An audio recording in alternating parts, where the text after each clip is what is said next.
урматтуу Өткүрбек Асылбекович, айтсаңыздар, ушул суроо боюнча, күрөшүү боюнча да ушунча мамлекеттин каражатын уурдап сыртка чыгып кеткен андай маселе саясатталышып кетпедиби? Саясий эрк барбы күрөшкөнгөчү? Эң жогорку деңгээлде өкмөт башчыларыбыз, президентибиз ушул маселеге көз карашы кандай? Саясий эрк бар. Мунун үстүнө бүгүн деле иштеп жатабыз биз. Саясий эрк бар болсо, эмнеге ушу 8 жылдан бери качканына 8 жыл болду. Эмнеге экстрадиция маселесин, экстрадиция келишим азыркы убакытка чейин Улуу Британия менен жок? Министерство юстиция эмнеге иштебейт? Бул маселелер аябай эл аралык маселелер, чечилиши аябай кыйын экен. Бизде Америка менен дагы келишимдер түзүлгөн эмес. Бир да экстрадиция боюнча да башка да.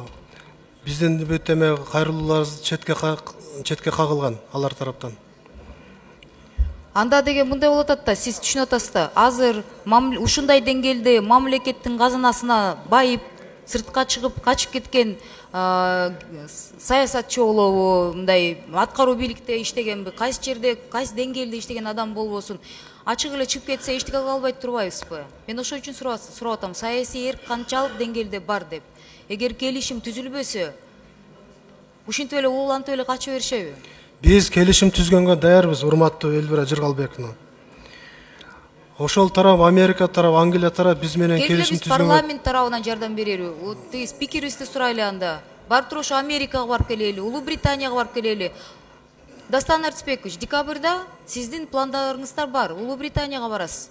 Ошондо ошол маселени көтөрүңүз анда, парламенттин деңгээлинде, спикер катары. Эмнеге келишимден баш тартып атышат?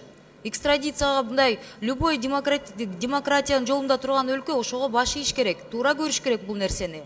Качып кеткен ошол саясатчыларыбыз миллион эмес миллиарддаган доллар менен качып кетишти. Ошакта жыргап жашап атат. Саясий эрк бар дегени менен анда бизде парламентте саясий эрк жокпу?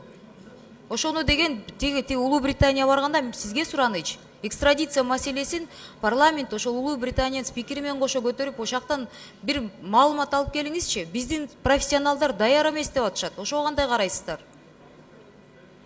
Өткүрбек Асылбекович, биздин профессионалдар даяр эмес деп атышат. Мен атым айтылып калды, сунушту эске алам.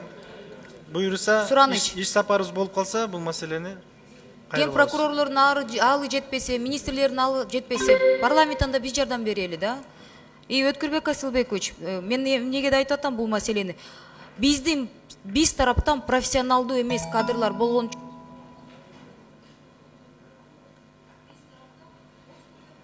10 секунд. Кыргызстан тарабынан профессионалдуу ошондой кылмыш менен күрөшкөнгө профессионалдуу кадрлар жок деп атышат. Ошон үчүн биз сотторду утурдук деп атышат. Туурабы? Биз эч кандай сот уткурган жокпуз. Биздин кызматкерлер барды профессионалдуу өз иштерин билишет.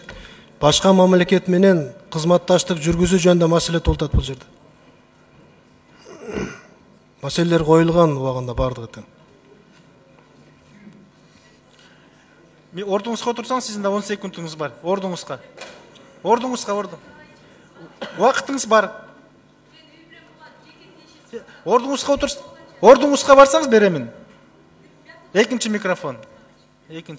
Туура түшүнүңүздөр. Мен үй бүлөм бул канкорлордон жабыркаганбыз да. Мен атамды жоготком. Эмнеге ушунчалык күйүп пышып 2 жыл мурда да парламентте көтөргөм. Азыр да көтөрүп атам. Саясий эрк барбы деген суроо. Лондонго барганда ошол Улуу Британиянын посолу деген келип айткан болчу. Документы есть, подтверждение есть. Правительство не реагирует деп. 2 года прошло, азыр көтөрүп атам. Барбы эрк? Бар болсо, ошактан көтөрөлүп парламенттин спикер катары сиз барасыз. Көтөрүңүзчү, экстрадиция маселесин сөзсүз көтөрүш керек.